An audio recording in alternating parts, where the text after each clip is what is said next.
If you are caring for an aging parent or an older loved one during the pandemic, you are probably more stressed out and burned out than ever before.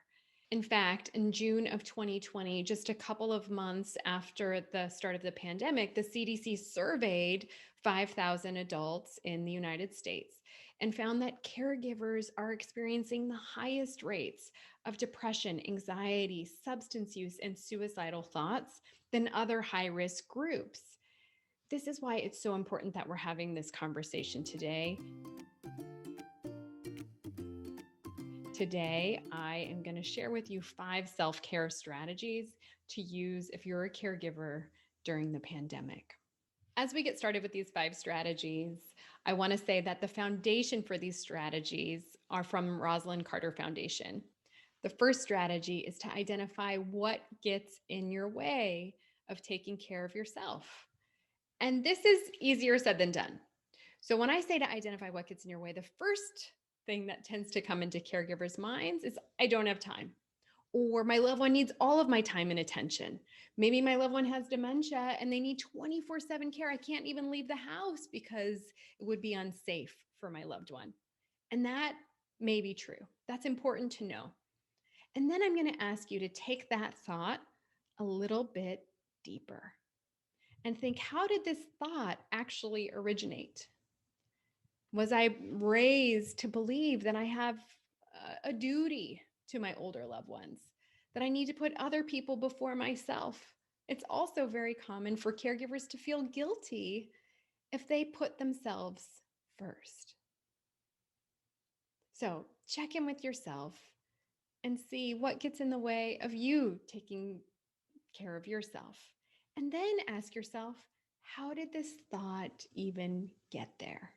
The second strategy is to shift how you think about self-care.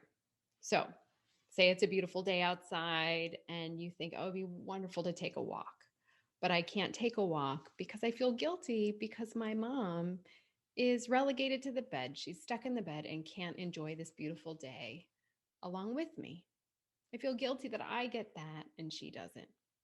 Instead of that, try saying, taking a walk now will help to restore me, give me fresh air, kind of clear some of my headspace so that I'm better able when I come back to take care of my mom. The third strategy is to set goals for taking better care of yourself. You can do this by identifying categories that might be lacking. So I have identified several categories that I notice caregivers, and research notices caregivers struggling to prioritize in their own life. That's sleep, healthy eating, exercise, taking care of themselves when they're sick, going to their own doctor's medical or mental health appointments, and during COVID, drinking too much. So for each of those categories, I would encourage you to rate yourself from 0 to 5. 0 is that you're not doing well with that at all, or 5 is you're doing excellent, you don't need any improvement. This is a lot of information to hold in your head, so head over to the show notes. I lay it all out for you. Then choose the category that you struggle with the most and just start there. This is just a tool to help you see where you're doing well in your own self-care and where you need some improvements. So identify the category that you need some support in and start there.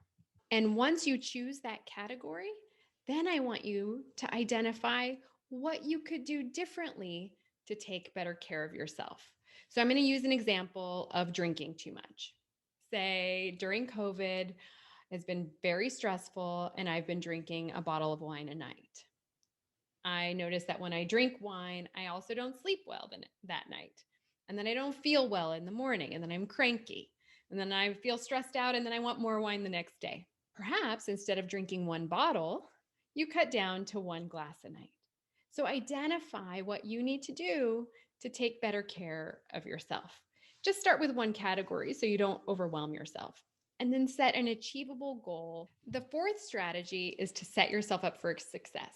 So if you identify drinking in your list of self-care categories, and you know that you don't want to drink one bottle of wine anymore, you only want to drink one glass, then set yourself up by pouring yourself one glass and then putting the bottle of wine all the way at the back of the fridge or somewhere else where you don't have easy access. Just putting it away or adding some distance between you and that bottle of wine can help you achieve your goal. Okay, here's another example. Say you want to improve your sleep. Say you get to bed too late and your older loved one wakes up too early and you don't get enough sleep. I'm notorious for that. Part of setting yourself up for success is that you could set your alarm at 9 p.m. that says, hey, start getting ready for bed now so you can be in bed by 10. Setting yourself up for success just means that you have your goal and you imagine what a problem might be or an obstacle might be that will get in the way of your achieving your goal. And then you come up with a strategy for getting over that obstacle or that hurdle.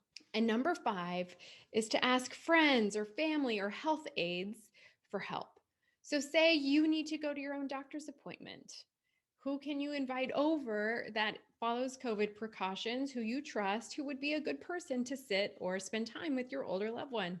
Try to set up a strategy for how you asking your friends and family for help so that you don't have to take everything on and you can have a little bit of space for yourself too. The final note that I want to share with you is that your health and your wellness is just as important as everyone else's. Your health and your wellness is just as important as your loved ones. So pay attention to it. You're worth it. If this episode was helpful, be sure to subscribe and hit the thumbs up so that other people will have an easier time finding this information as well. If you'd like more strategies on caring for your older loved one, download my Caring for Aging Parents checklist. I'll link to it in the show notes. And check out the next video. I've selected it just for you.